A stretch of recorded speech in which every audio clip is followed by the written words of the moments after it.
साथियों, युद्ध की वजह से डीजल पेट्रोल पर आया संकट भी बहुत बड़ा था। हमारे देश में तेल के बड़े बड़े कुएं नहीं हैं। जब ये संकट बढ़ा तो क्रूड ऑयल की कीमतें $70 प्रति बैरल से $120 प्रति बैरल तक पहुंच गई थी। आयात के रास्ते भी बंद थे। दुनिया के कई देशों में डीजल पेट्रोल की कीमतों में 40 से 50% का इजाफा हो गया।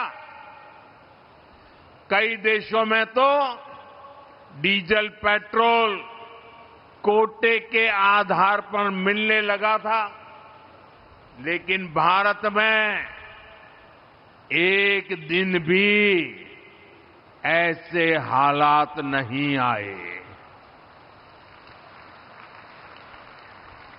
अफवाहें बहुत फैलाई गई, लोगों को डराया गया, भड़काया गया, राजनीति के खेल खेले गए, लेकिन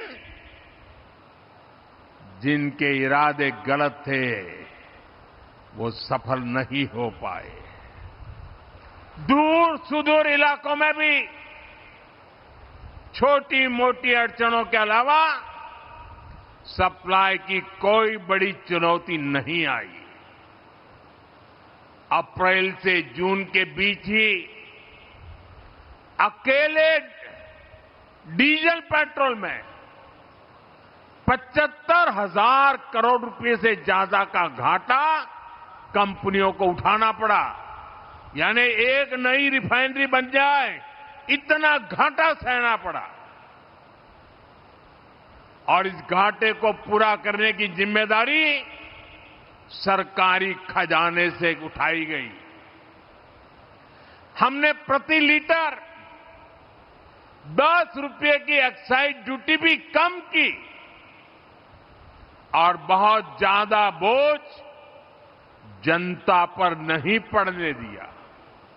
साथियों, युद्ध के इसी समय में भारत की दूसरे देशों के साथ जो दोस्ती है ना, वो दोस्ती भी बहुत काम आ गई।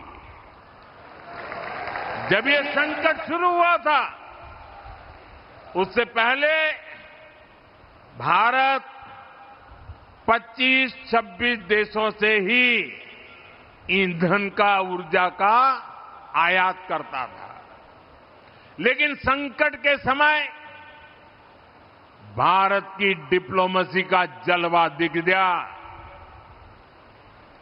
दूसरे देशों के साथ हमारे अच्छे संबंध इस संकट की घड़ी में बहुत काम आए।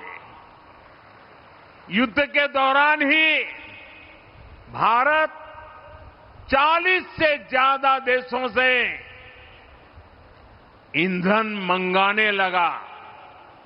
भारत ने दुनिया को स्पष्ट संदेश दिया कि हमारे लिए राष्ट्रहित और राष्ट्र के नागरिकों का हित सर्वोपरि है।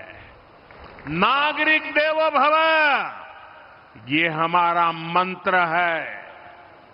साथियों, इतनी अप्रत्याशित चुनौती से देश ऐसे ही नहीं उभरा।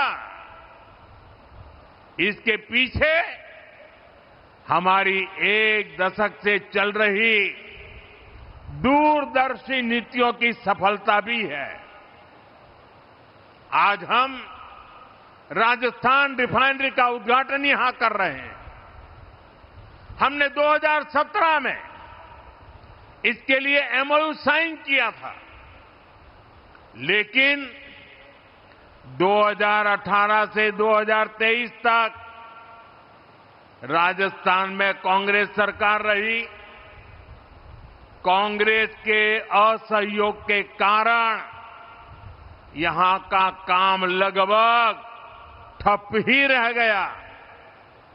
लेकिन जैसे ही डबल इंजन सरकार आई, इसका काम तेजी से आगे बढ़ा और आज हम इसका लोकार्पण भी कर रहे हैं। और आप तो जानते हैं मेरी कार्यशैली, जिसका शिलान्यास हम करते हैं उसका लोकार्पण भी हम ही करते हैं।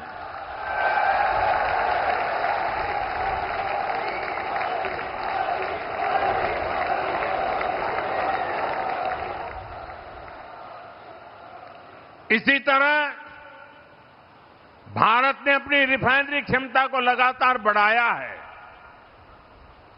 अमेरिका में पिछले 50 वर्षों में एक भी नई रिफाइनरी नहीं बनी है। यूरोप की रिफाइनरी क्षमता लगातार कम होती गई है। वहीं भारत आज विश्व की चौथी सबसे बड़ी रिफाइनरी क्षमता वाला देश बन चुका है।